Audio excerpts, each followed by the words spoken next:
masaya naman. Natanggap ko na yung mic ko sa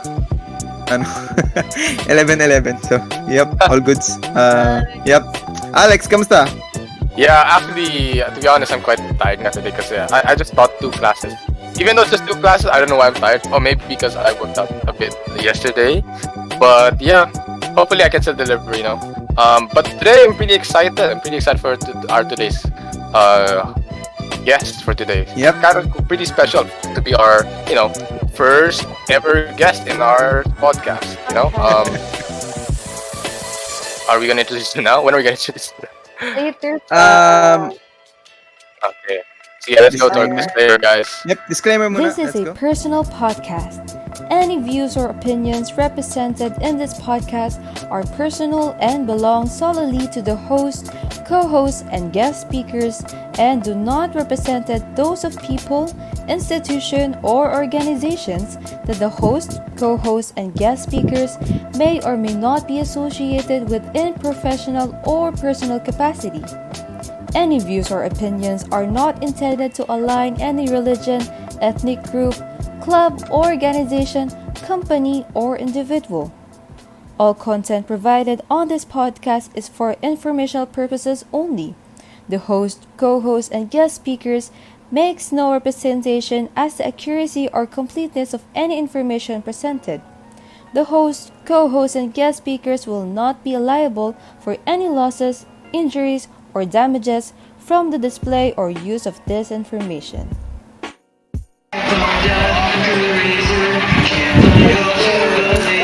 Oh yeah, actually, before we move on to our next guest, I almost forgot though. Let's like recap a bit of our first episode, right? So we received lots of comments, and one of them was interestingly when we were showing the throwback videos of our Mohon. Yeah,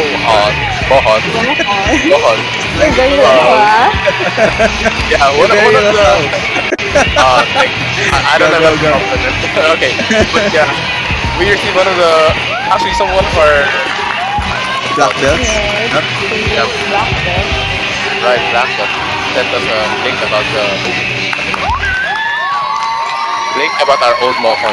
So here, I hope you guys are watching it now. And is this our Mohon actually? Is this ours? No. Ano yan? Yeah. When we used to call it, our name was No Name. No Name. Very great name. It's what? Yeah. Is this me in the? Oh, I think that is. Ikaw yung bida. I'm the bida. Oh god. Okay.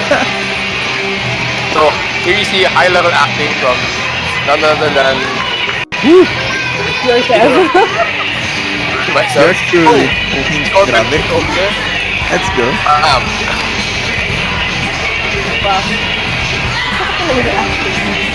Kawawa naman yung mga kontrabida. Oh, double. Ooh, okay.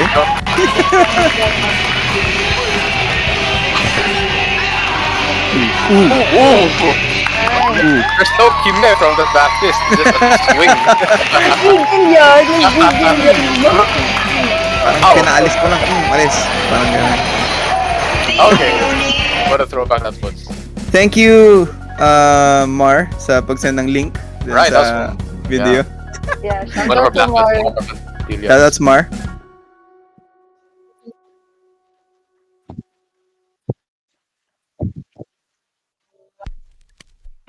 Oh. Okay, sino ba ang ating our next guest. next guest? Okay. So, stands pa lang, Parang kabisado niya na eh.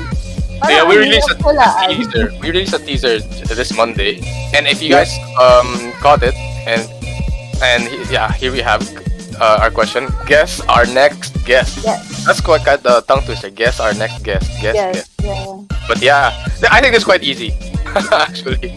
But Well, I have a question pala for you both. I mean, Yeah. no. Huwag na lang kay Alex kasi. okay. Sige, I'm Sige, Alex thinking din. about- Sige. Sa yung dalawa na lang. What's your impression, I guess? Kay Prince mo na, what's your first impression about this person when you first saw him? First impression ko sa ating guest, ano siya eh,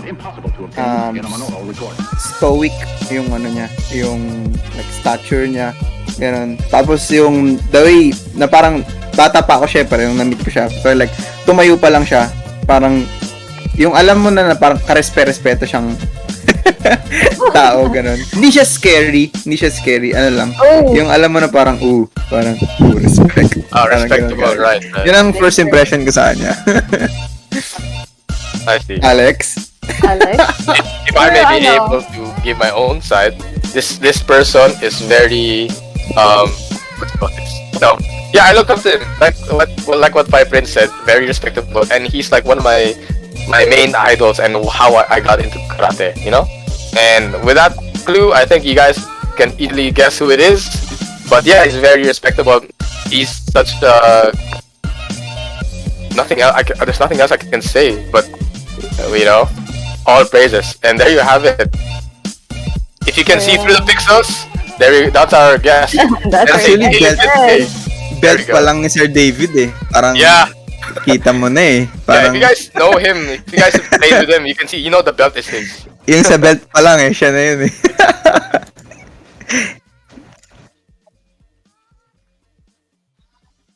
Alright. Wow, so many credentials. Wait, so ako ba magbabasa? Or, alright. Oh, go ahead, please. Okay, Yeah. wait lang. Ladies Sige, first. wait lang. Please Ladies do. first. Thank you for the initiative. Thank you. More to come. Alright. So, wow. First. Ayaw na pala. Hindi na pala ako mag-first. Diretso na lang pala to. Alright. KDA Chief Instructor and Chairman. Obviously. And then, JKS 6th Dan. KDA 7th Dan. National Rank 8th Dan.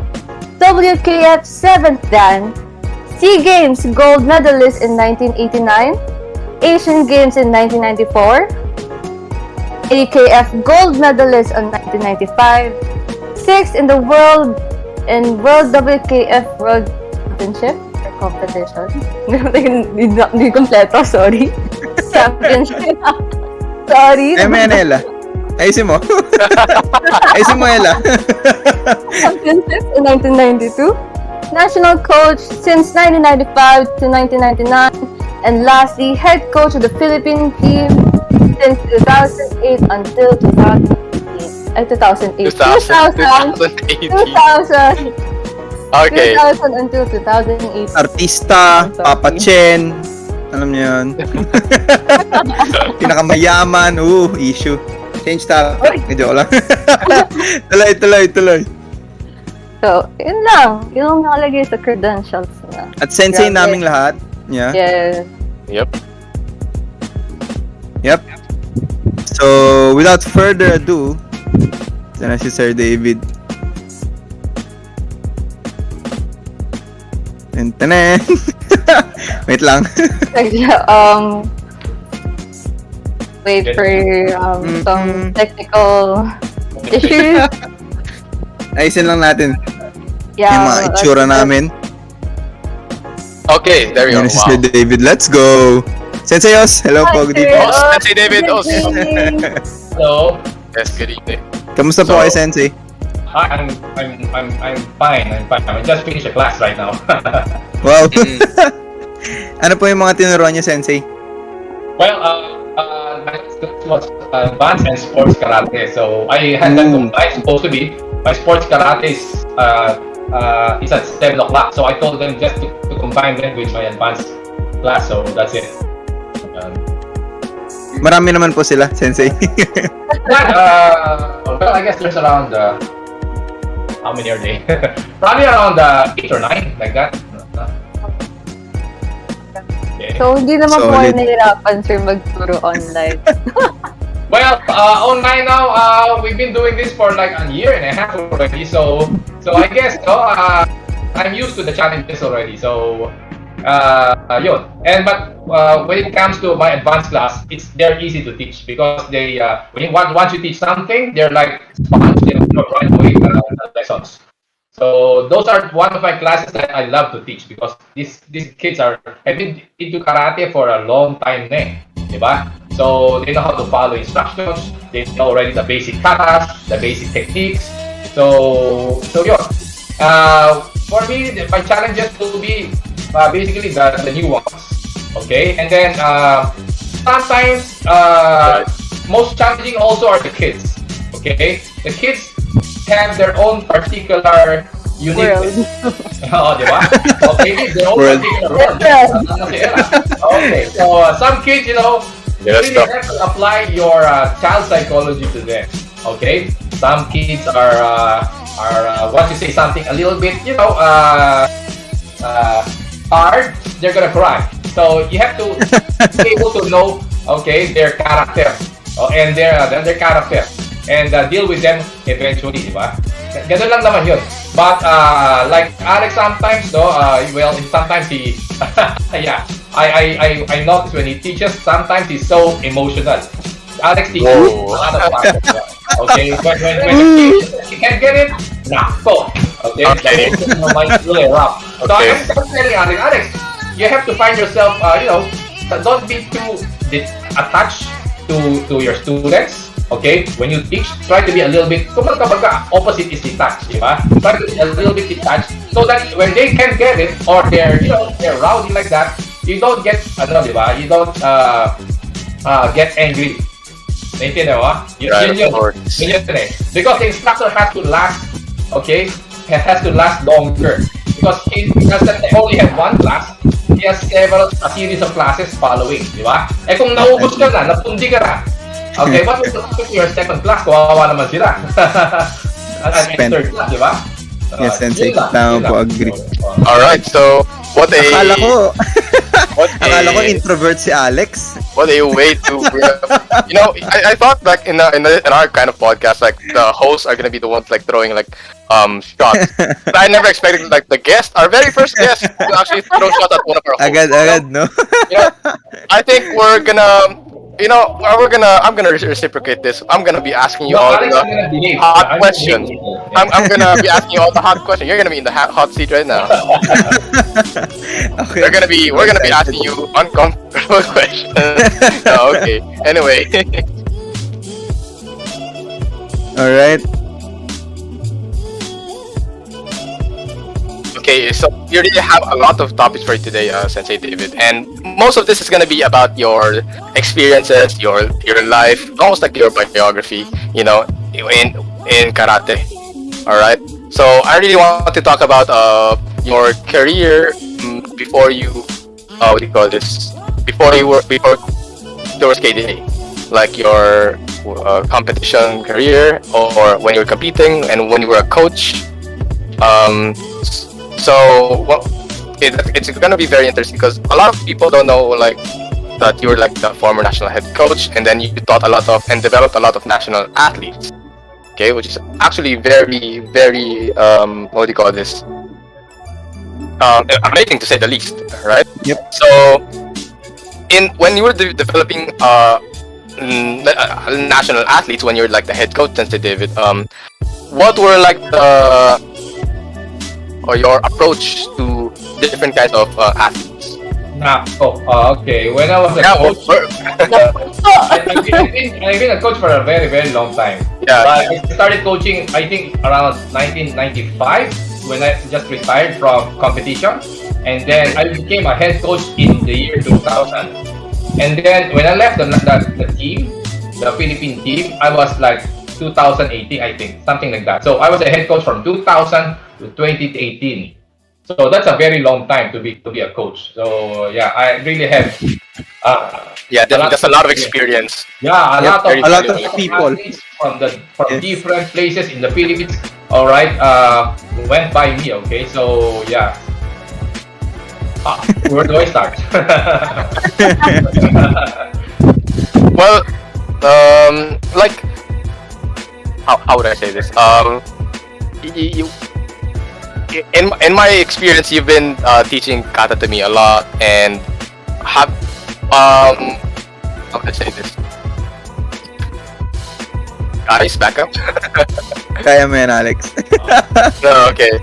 Yeah, because we really want to touch to you upon your teaching methods, especially when you're facing different kinds of athletes, right, from around the Philippines, especially. So, do you have what are like the methods that you've employed, or like the teaching programs that you make your athletes undergo? if you were to name a few. Okay, so that's a big actually subject matter. Okay, so what do I do? First of all, I started karate, learning kata and kumite in the national team. So when I started in the national team, I was a kata player. Okay, number one kata player in the league team, and also maybe the number one player also in kumite in the national team. So I was doing both. Okay, like in my first ski games in way back in 1989. I think most of you are not here. Okay, your parents are just like maybe kids. All right. Well, in 1989 in Kuala Lumpur, I was playing team kata and I was playing kumite. And how many events did I have?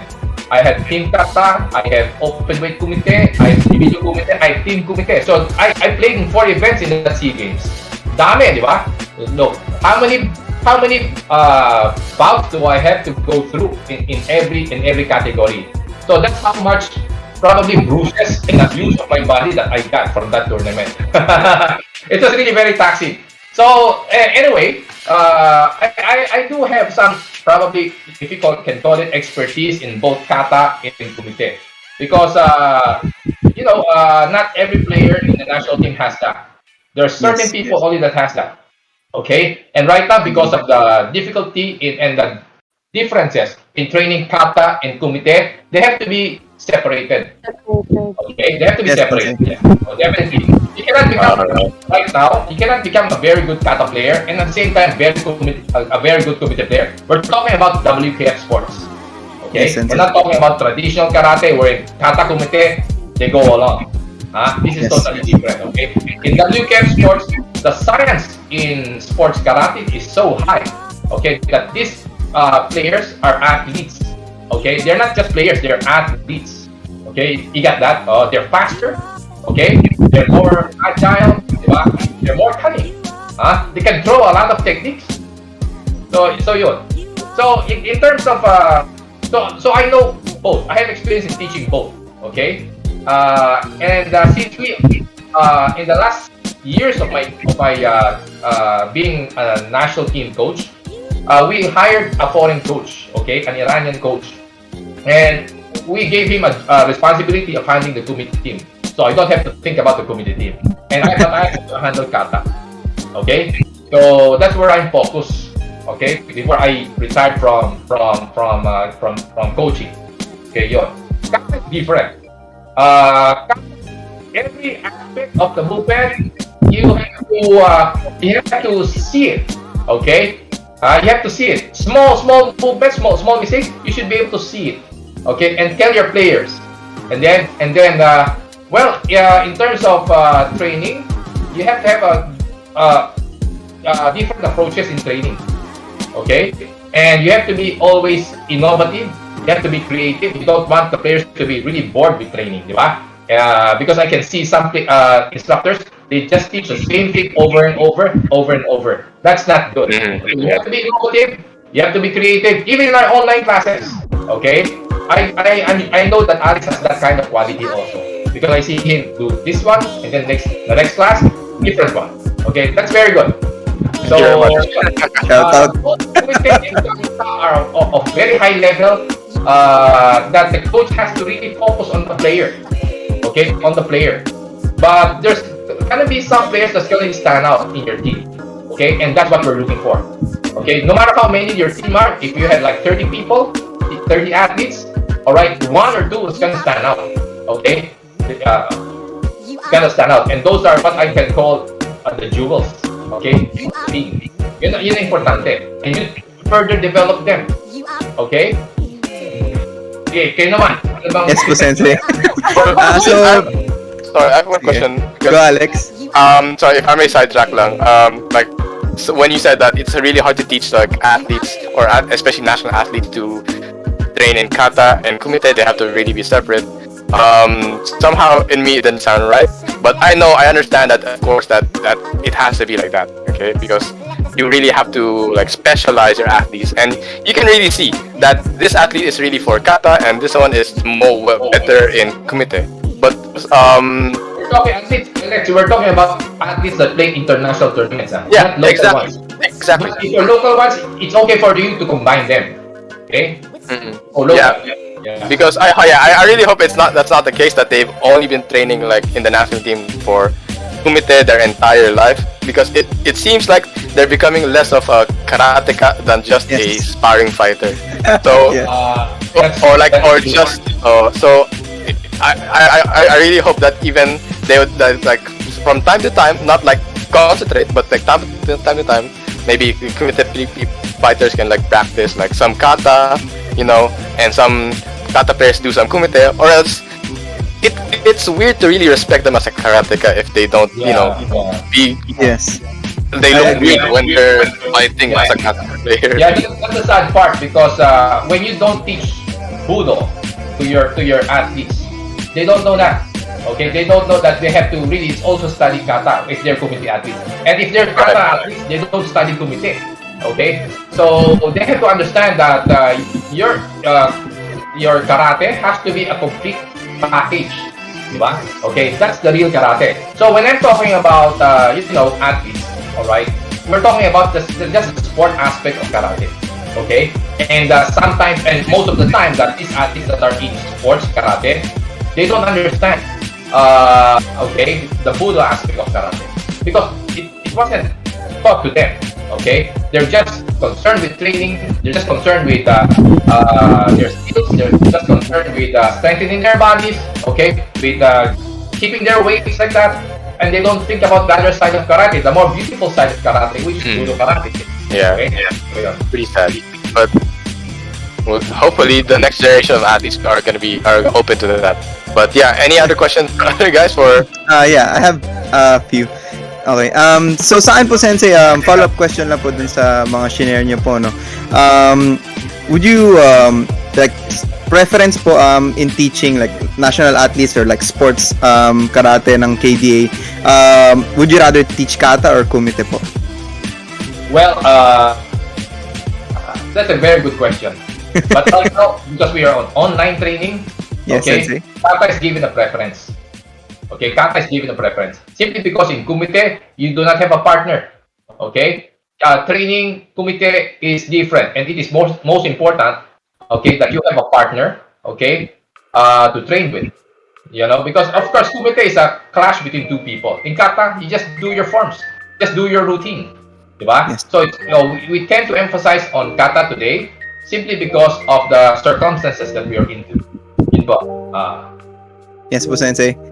Thank you po. yeah, Ano. I really wonder if we make our students right now in our online what do you call it, in our online classes like do kumite.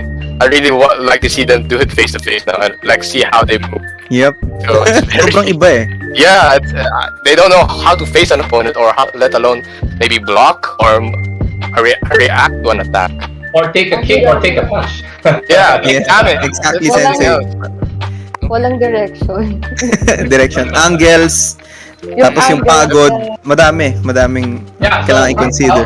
In online classes, we have, we started online classes in our kumite with just punching the air, diba? And following senseis, how the sensei move and following the sensei. But right now, with the introduction of what I can say, the karate ball, all right. So it's better, okay. It gives more what's this?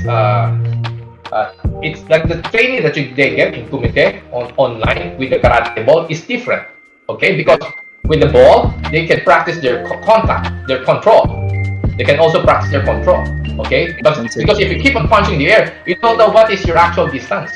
But with the ball, okay, they know they will be able to measure the distance. And number two, when you practice your freestyle on the ball, wow, it's gonna be so tiring. It's gonna be a challenge on your stamina, on your cardiovascular. Hihingalin ka talaga. Okay? Just give it like a minute training, wow, hihingal ka na. But it's a very good workout. Yes, There's no yame with the punching ball. So it's Yep, just isa pa yun. tuloy.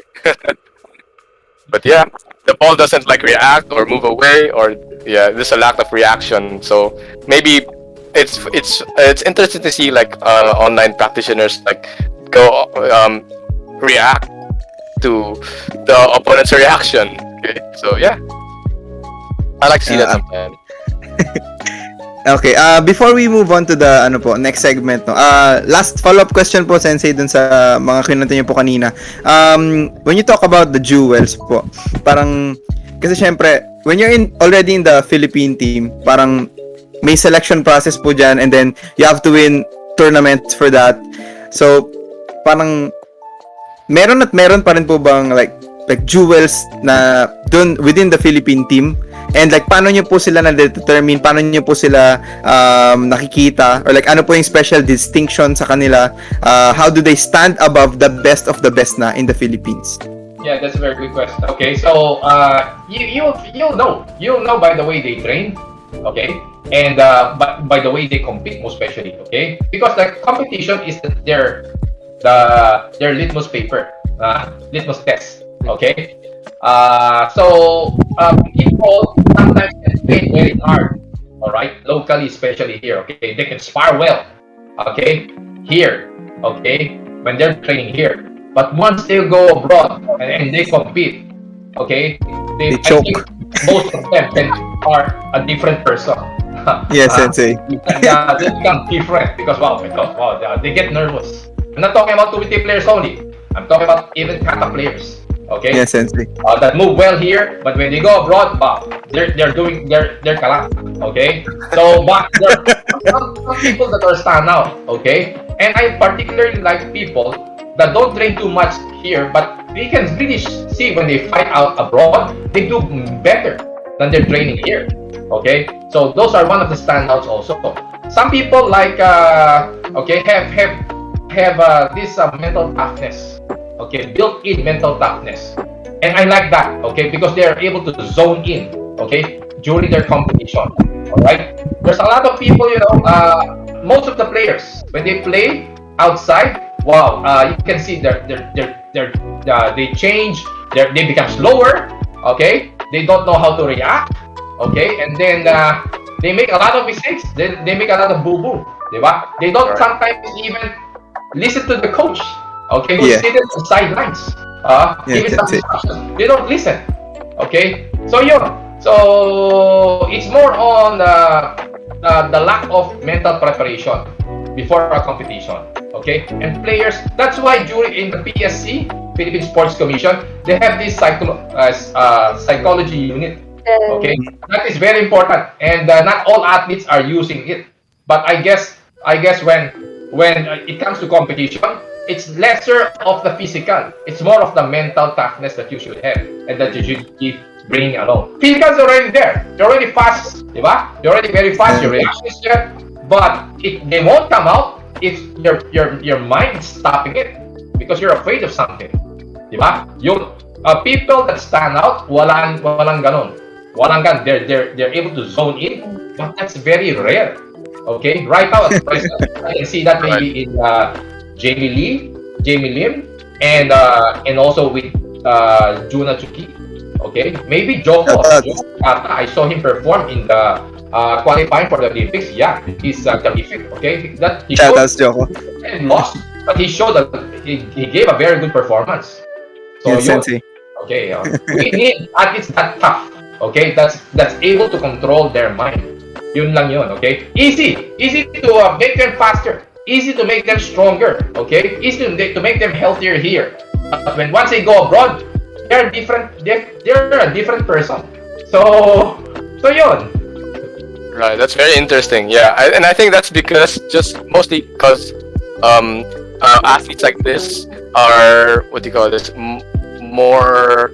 They're training in the comfort of their dojo, or especially now in the comfort of their home. So when they go out to tournaments like in the mall where there's a lot of people where they're not used to training to, I guess that's where the pressure kicks in, and then the thought about competing against other athletes that might be better than you. So it might be that's most likely the case. They're just too comfortable. It's the case, Alex, because when you go there, you'll try to find out. Okay, is my opponent there in that country who was the world champion of this one? Okay. Oh yeah, you'll see your matching. Okay, when you gonna fight that guy? Oh my gosh, he's the second player I'm gonna fight with after I tackle my first one. So that's going to be a problem for some people, or for most people. Okay, Yes, they Sensei. want an easy fight. Okay, I hope that this guy is on the other pole. I don't have to deal with him. Other bracket. Okay, agad lang, I will have to deal Until with the finals. Totoo, Yes, diba? Sensei. So that's what they're hoping for. But I guess you cannot. That's out of your control. Eh. Yeah. It is not, What you yeah. can control is yourself. Diba? Okay. So, yun. So, eventually, okay, they get affected when they're dead already. The day before, they get affected then. They don't eat properly na. Diba? They're quiet already. They're quiet na. Ha? They're not outgoing anymore. Dati magulo, madaldal. Kita mo, tahimik na lang yan. Okay? So, Oh, wow. the pressure is starting to build up. Okay? Yes, That's Sensei. only in karate, all other sports, I guess. No? So, for you should be able to handle that pressure. You should know how to handle pressure. Okay, during my time, there's no such thing as sports science. Sports science in the Philippines during my time in the late 80s was just at infant stage. Okay, they just had that Philippine Sports Commission, training center. Okay, it's just very new. I wasn't able to use that actually.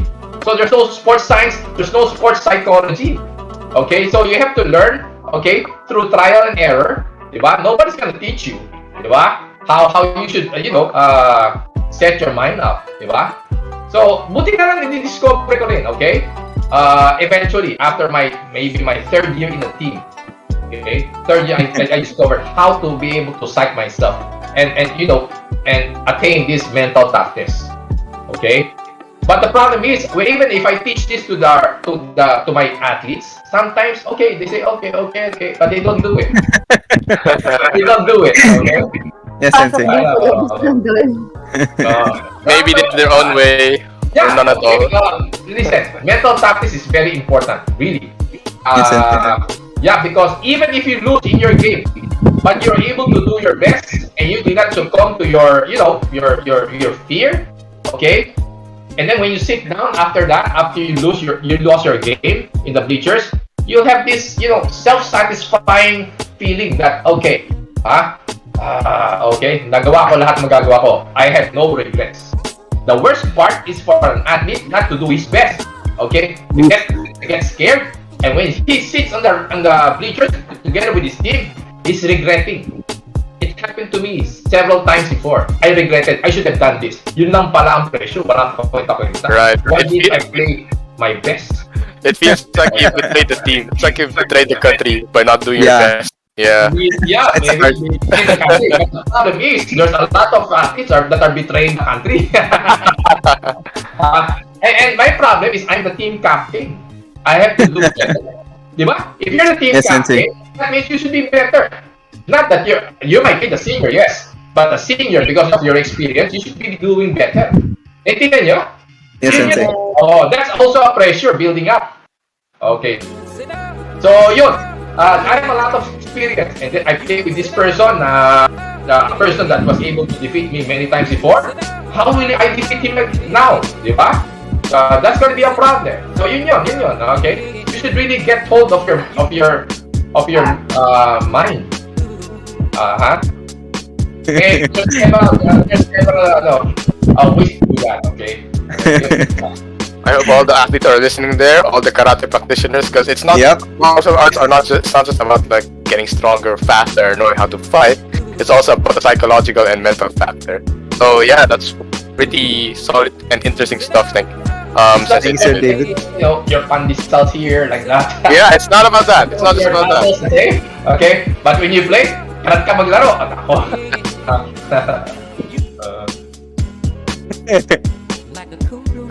Yeah. Okay, next segment. Okay, competition career. Meron po Oh, tayong wow. video.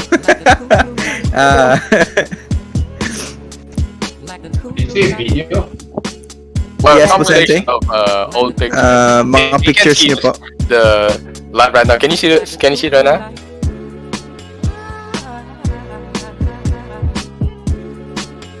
Oh, si Sir Wally. Some familiar faces. Very familiar faces.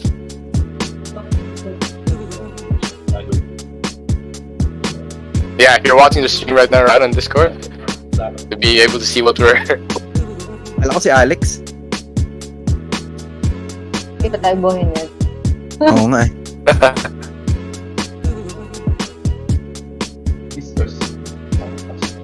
Do you remember any of the pictures that are shown on screen right now? Sensei? Sorry guys, nanonood kami.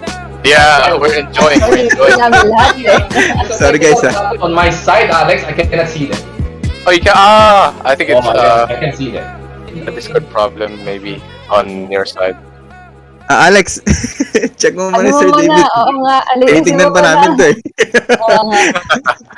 No, I think Sige na. it's a Discord problem talaga. I forgot to fix it lang.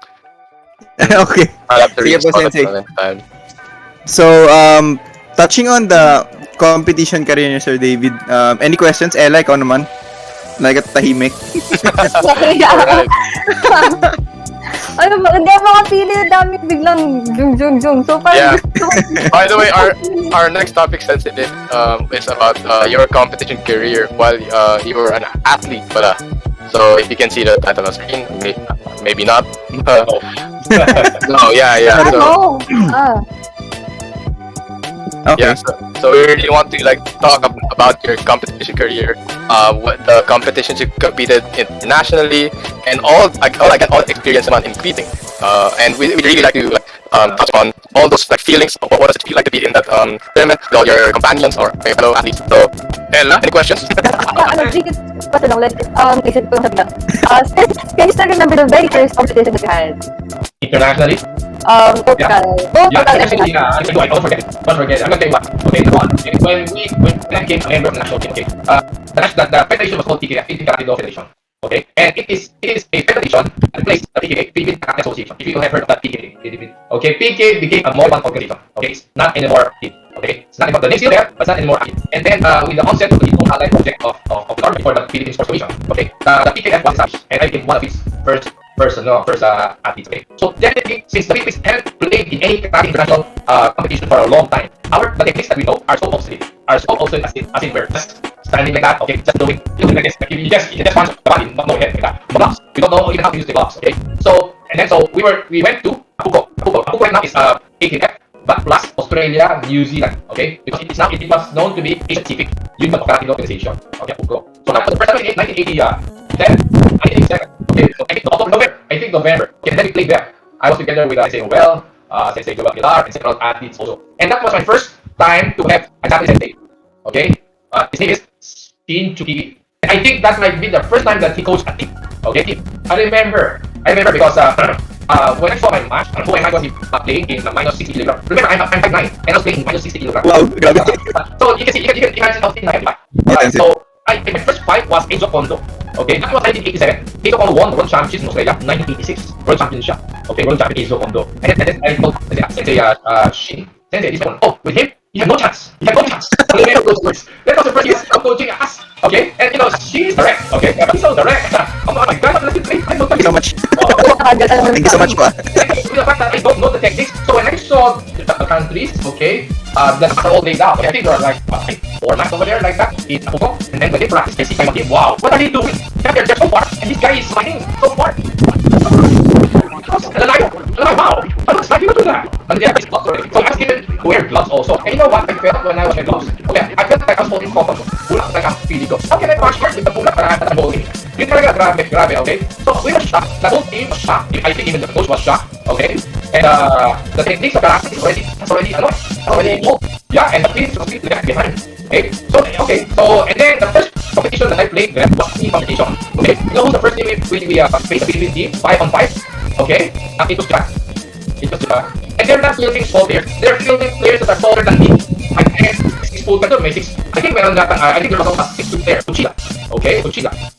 So I was the first player. Okay, maybe think that I'm the best. So I was the first player, and then I met Yokomichi. He's a JK player, but he plays like this. Okay, he's taller than me. I was so what did I do, grabe? I was so shocked. No? And then so okay, alright, so here he goes, and then he comes in with a punch, but it was so controlled. The punches, I never felt anything. It was so controlled. And then one time I just threw a punch so hard, I hit him on the nose, and his nose bled. Okay, he had a towel for the science, and then went back and played again. Of course, I lost 6-0. Because during that time, when you reach 6, that's it. Okay, you win. Okay, like 6-5, you win already. No? Okay, so I lost. No? But you know what? What happened after that bout of mine? All my other companions were so afraid.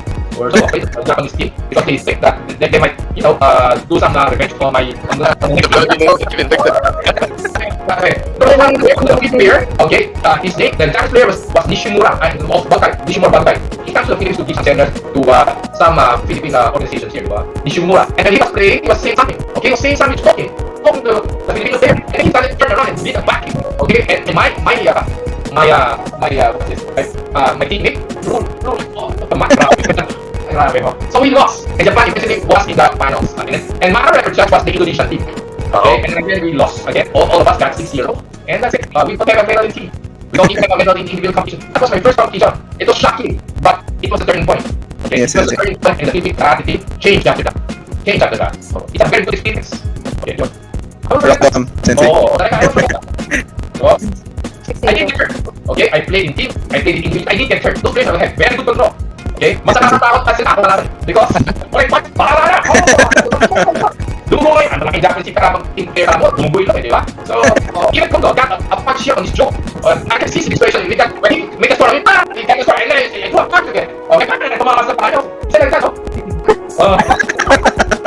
Referee! Ano, referee! Alright, so that's a very, it's a scary experience, okay, but it was my turning point, okay, it changed me, it changed the team also, okay, so after that, okay, I was the one that spearheaded the changing of the techniques in Kumite, okay, I was ready to do the slides, this one, that one, yun, okay, and then the next competition we did, we fared better that. Oh, that was a very interesting story. Nakakarinig ko dun sa 6-0. Kasi, ano ba yun? Basta international din yan. Ano yung first time na yung lumabas. Tapos ganun din nangyari sa competition. 6-0 din ko. Paano nangyari yun? Hindi ko alam. Oo, 6-0 ako sa kata. No, yung 5 judges. Last international tournament ko din eh. Yun sa Siakaf. So medyo matagal na din.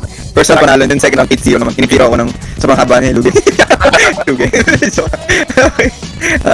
Yeah, I was about to ask that question. What is the turning point that international competition was your turning point? But that was officially enough. Very interesting story. I'm still, still soaking it in. But yeah, I'd like to ask, Sensei David, what would be like probably your most memorable international competition? Okay, highlight. There are many, yeah. But just maybe few.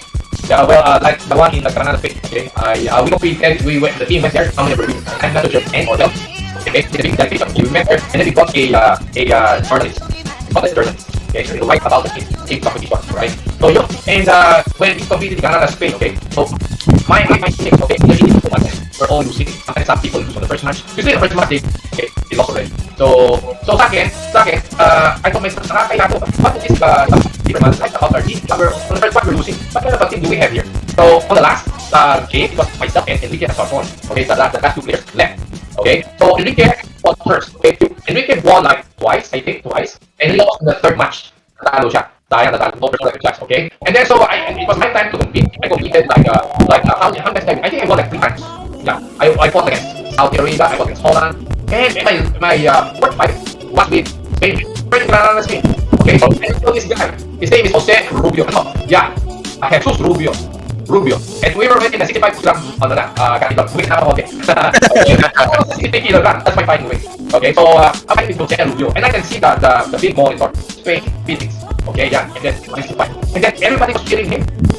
Okay, he was the Spanish champion. He was the WKF champion before, and he's also several times European champion. Mabigat ang laban ko. Mabigat. So what? Okay, I fought in my heart. Okay, I fought as an underdog, but I love to be an underdog. I was telling myself, okay, so I love to show this guy how I will beat him, okay, in front of his, okay, so, and then, you know what, I attacked, and I was able to get first 2 points, so 2-0, okay, and then the last moment before time, he was able to sweep me, lipat ang dalawang pako, he swept me on my knee, lipat ang lakas ng sweep niya, kasi, bato siya, no, he's more than me, okay, lipat ang dalawang pako, and then, 2 points, 2 points, so it was enchosen. Apla, no? So, inigo, we will win, diba? So, laro kami. And then, I attack. Okay, I attack. With the jump reverse pa kayo lang. Okay? Pumasok. Pero sumunod siya. Sumangga. Sumunod ko sa mga bakit din.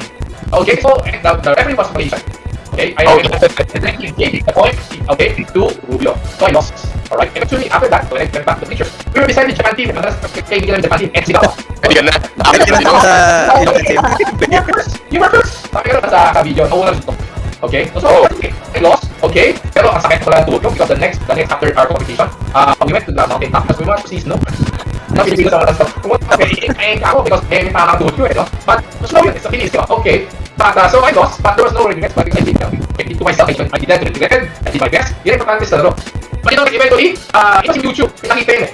And then, I saw that the fit. It was like a bad. You were the one getting swept by her flight. Video ko, ako yung walking ka na. And there was one video na he swept na guy, may padalo pa. Sinuntok yan, ang ilang beses.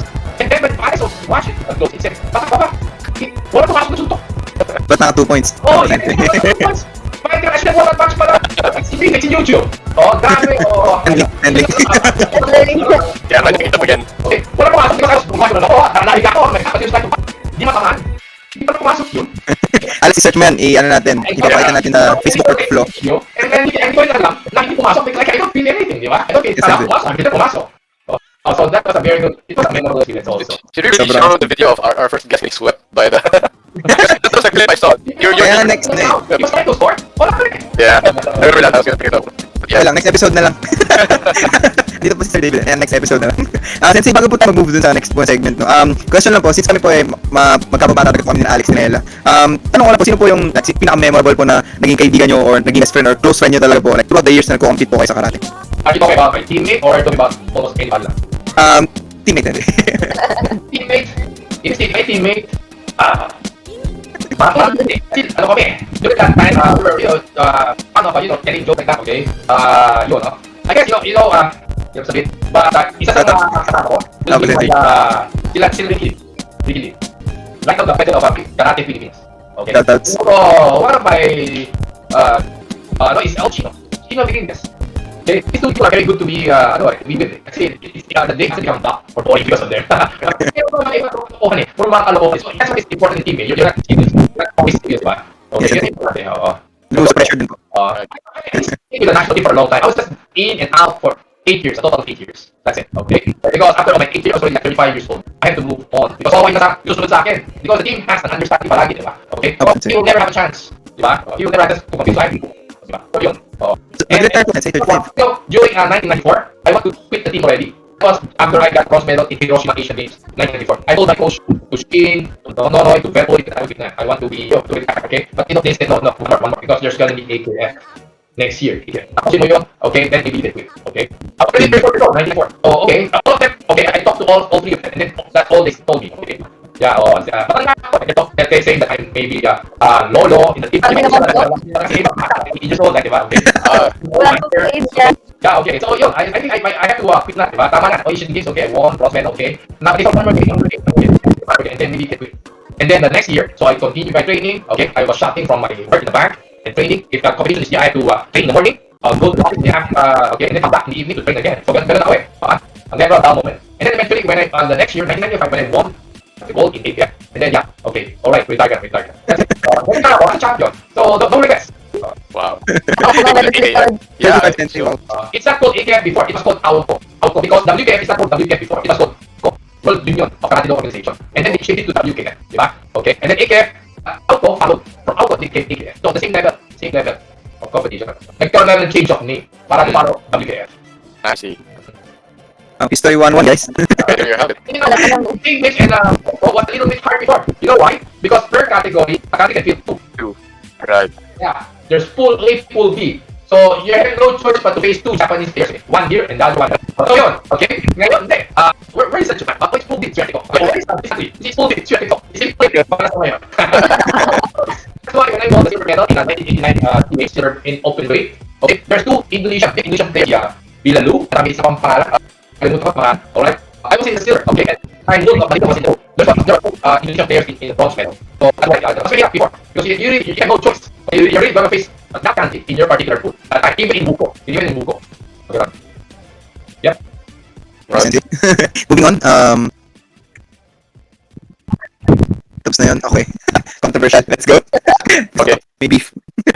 Alex, So our next topic after that is, of course, it was very interesting to hear your past not past life your competition career and your career as a coach. And we wanted to go after that, of course, we wanted to talk about KDA, of course, being like the chairman and chief instructor of KDA. And of course, we're very thankful for all you done for KDA. And we wanted to talk about the history of KDA. So let's see if we can talk about this without any much contention. Okay. Higit na pasente, promise. Konti lang. Let's move na po tayo.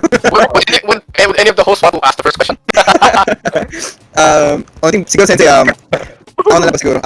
One question lang Sensei, then move na, promise. But for me KDA, Sensei, what were the struggles po? Like forming a new team, tapos meron kang a few black belts. So paano po yung like magre-register ng bagong pangalan, tapos maghanap ng ang tawag dito, ang Honbu, and then like ano po yung approach nyo para mag-invite ng mga bagong students. So yun po siguro Sensei. And why the name KDA? Yeah, that's a good question. Because first of all, KDA is supposed to be to stand for Karate Development Academy. It's an academy. Okay, it's like a school.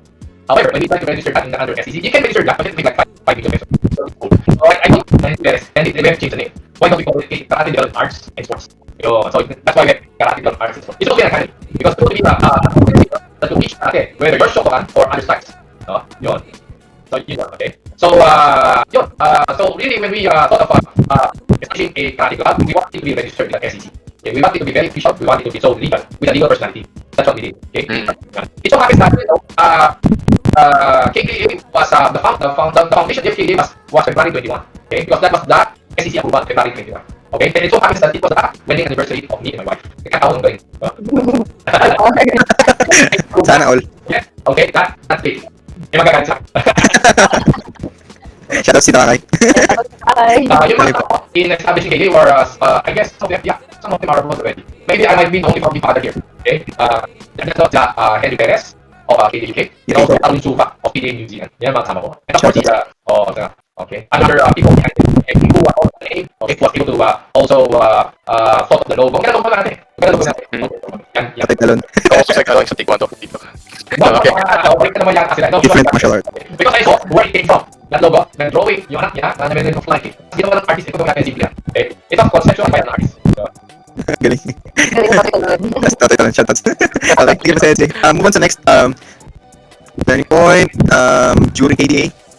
Next day, next. No, back na lang. Sorry. Okay, so balik po tayo. So itong turning point of KDA, siguro Sensei, ito po yung after yung hard days ng pag-umpisa ng KDA, ito na po yung parang yung seeds po na itinanim nyo, and then like after a few years, nagkaroon na po kayo ng mga bagong black belts, nagkaroon na rin po kayo ng gumagaling na rin po yung mga students, parang yung level po ng students is parang umangat na rin po, nanalo po ng mga local na tournaments, parang ganun po. So, during KDA. Nasaan ako? Bale, ito pong during KDA, Sensei, ano po aming tigis-tigisang milestone, siguro yun yung tawag namin, parang na gusto po namin i-share sa inyo. And then, balik, tigis-tigis po kami, and then one more, parang ganun po. So, sino may gusto mauna? Banggitin ko yung, We do the classic ladies first. Sige, ladies first. Okay, Ella. So, Ella, yung naging po ni Ella na milestone is yung during KDA, tapos marami po tayong students from sports na naging Philippine team. So, Ella, expound. Expound. Teka, hindi ako So, expound. Wait lang. During, actually, sobrang ano nyo po na ang mga sports students to be part of the national team, or how did you train them to be part of the national team? Okay, so number one, they have to undergo training. Very, very rigid.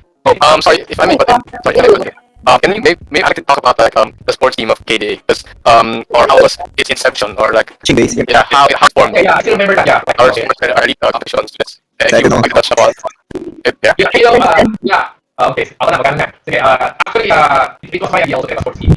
And then we were losing. Yeah, I mean, local tournaments, we were losing. And the last time that we lost was in the way was that 2000, I think 2008. 2008, focus sa Kika. No? And I told Malcar Imando, I don't want you losing that. Okay, always on the losing end. Okay? I want to be number one. So we, so that's the time that we formulated the sports team to get the top students, top players, the top students from every club, and an instructor can endorse also his student to the sports team. And all they will do there will be to study kata and kumite. Okay, study kata and kumite.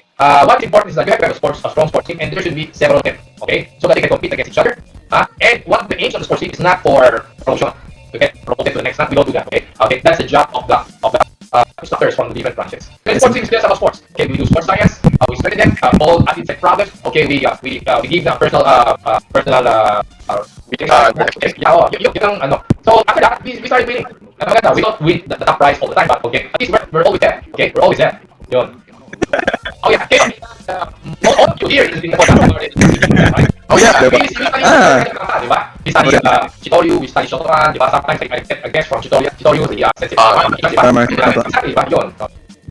Give us a very level of skill as far as competition is concerned, di ba? Yun. Kasi right now, the idea is that some people don't like sports. Some people say that the karate is not a sport. Okay?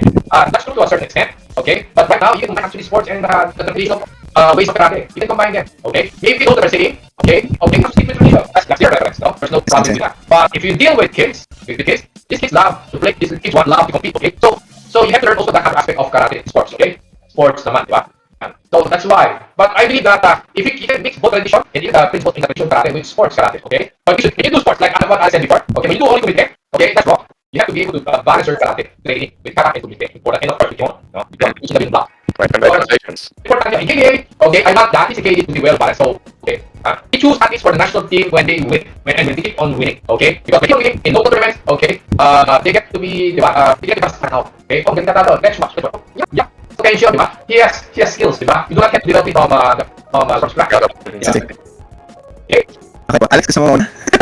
I mean, sure. Yeah, I'd like to talk about one of the turning points of KDA. A very a topic that you really like, and maybe Sensei is gonna geek about again for 10th time.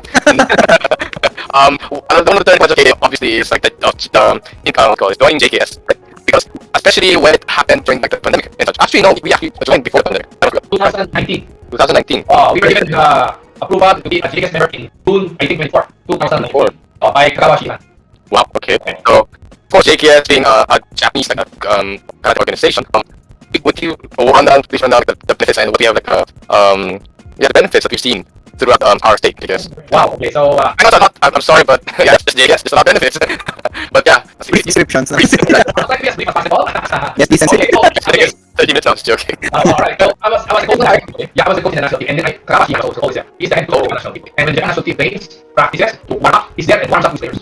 Okay, ang galing niya. Kagawa Shihan, okay, is maybe one of those famous karatekas in the world. Everybody likes it. Everybody wants to have a teacher. Everybody around the world, even athletes. Okay, so he's so famous. And I told Raymond Lee Reyes, I want to be a member of his team, but no chance because right now I'm the head of another international group. Okay, so no chance. I have to stay loyal. So yun. But I want to be because we can see his products. Okay, so eventually I got the chance. Okay, to become a member of JKS. I applied and then they contact me. Okay, so actually no, I don't know of their contact number. Okay, however I have a friend in Japan that helped me. Okay, this is what you do. Okay, you got that. So you got that. And then to my astonishment, the answer right away. And that was the start. Okay, why do I like this organization? Many things. Number one, in no particular order. Okay, these people are Japanese players. Japanese senseis, all of them. Okay, all of them. You guys have already experienced and attended online trainings from all, right? And you've gone through many training instructors. All of them are very good. I'm not saying all good, but they're impressive. They're awesome. How can I say it's awesome? Okay, I'm not making a bad practice, but when they do something, I cannot do it. They're so flexible, or their body's so good. Wow. Right. For their age, they really move fast. They're just like that. They're jaw tops because of their first time I saw people like that. All of them. And I'm talking about like 12 to 15 all instructors, and they're all good. And some of them are world champions before.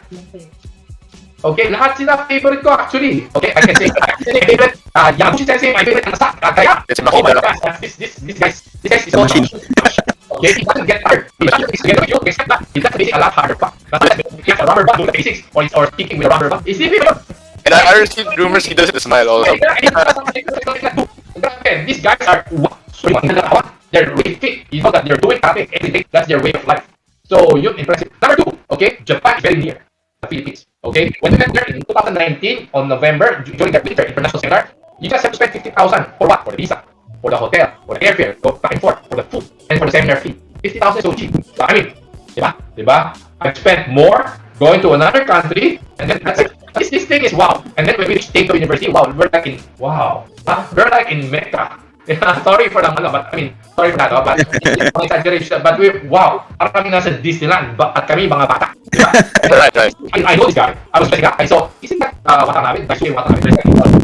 Sensei, wow, parang we get world champions.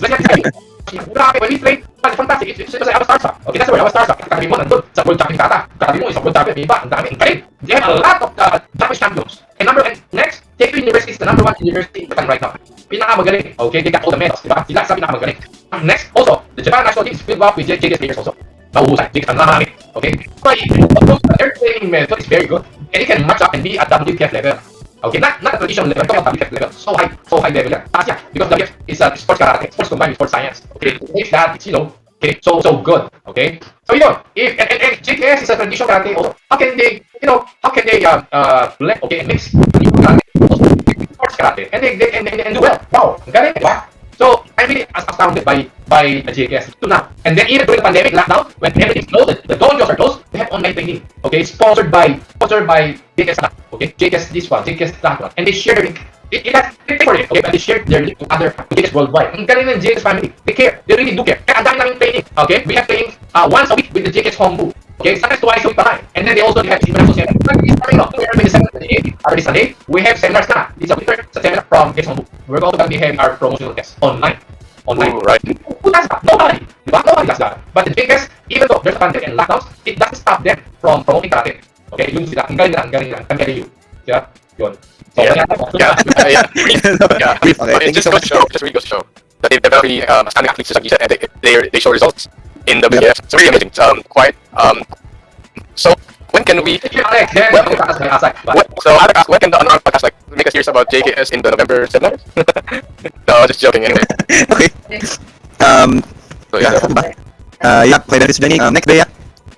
Oh, good future KDA.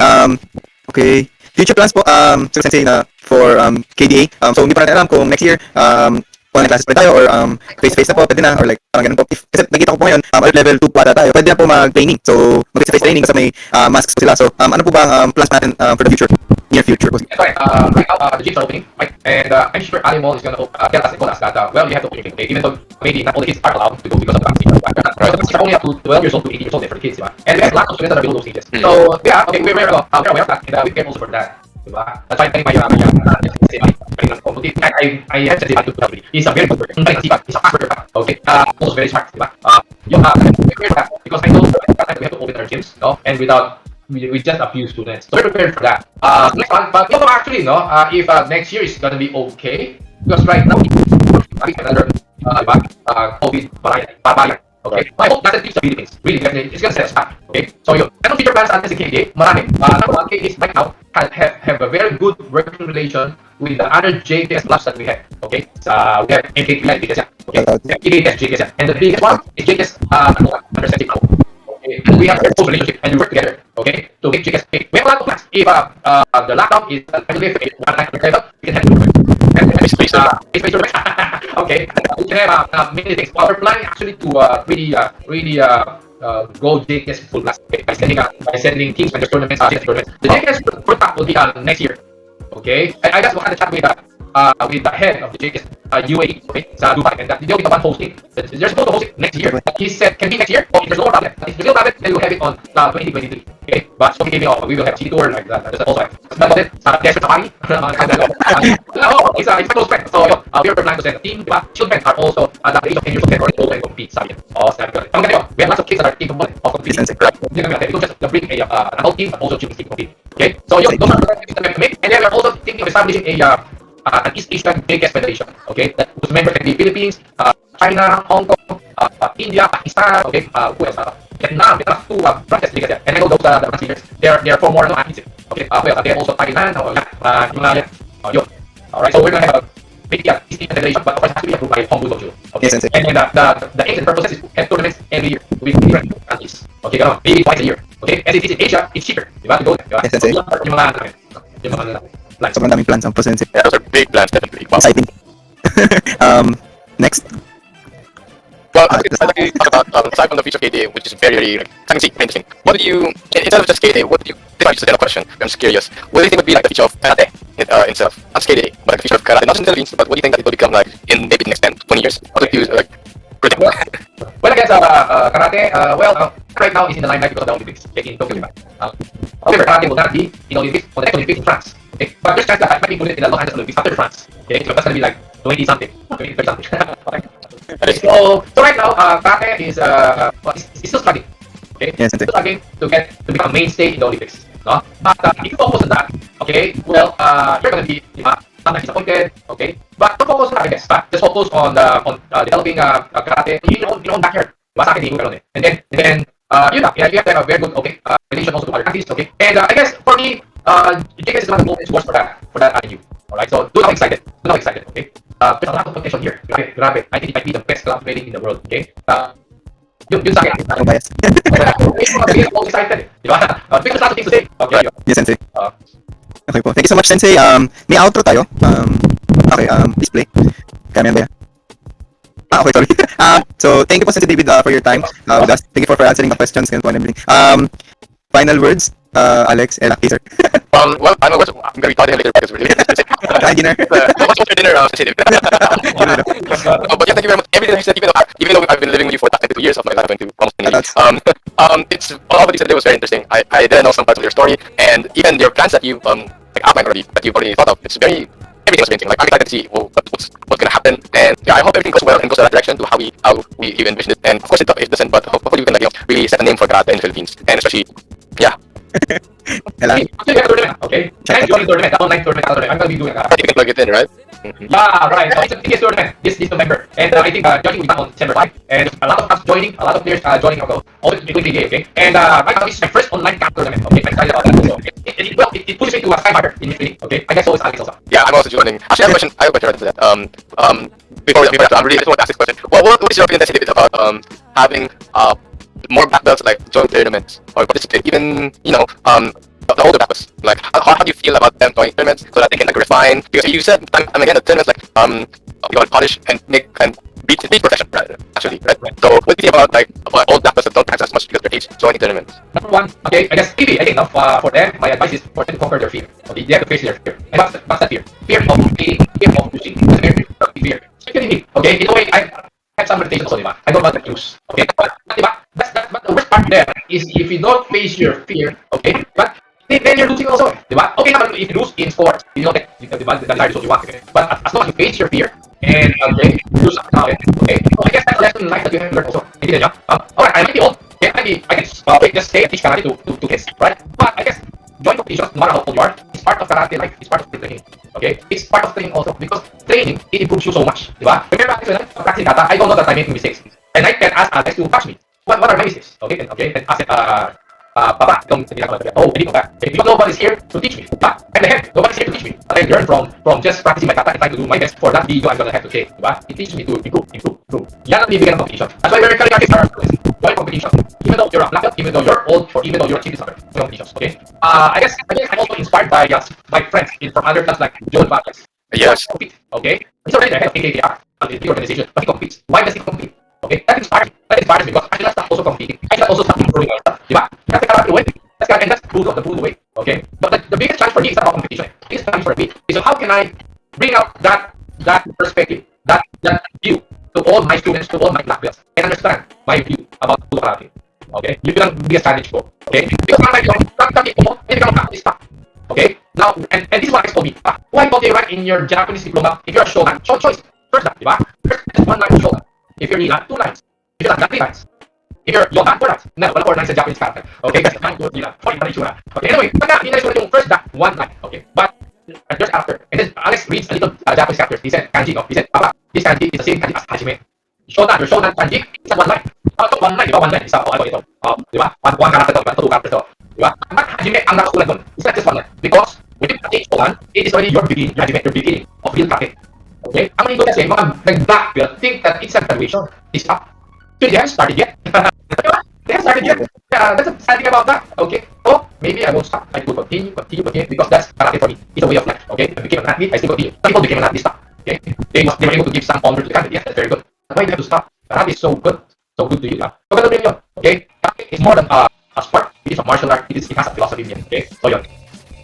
Yes, thank you very much. Ella, any last question? Yeah. First, thank you for being here today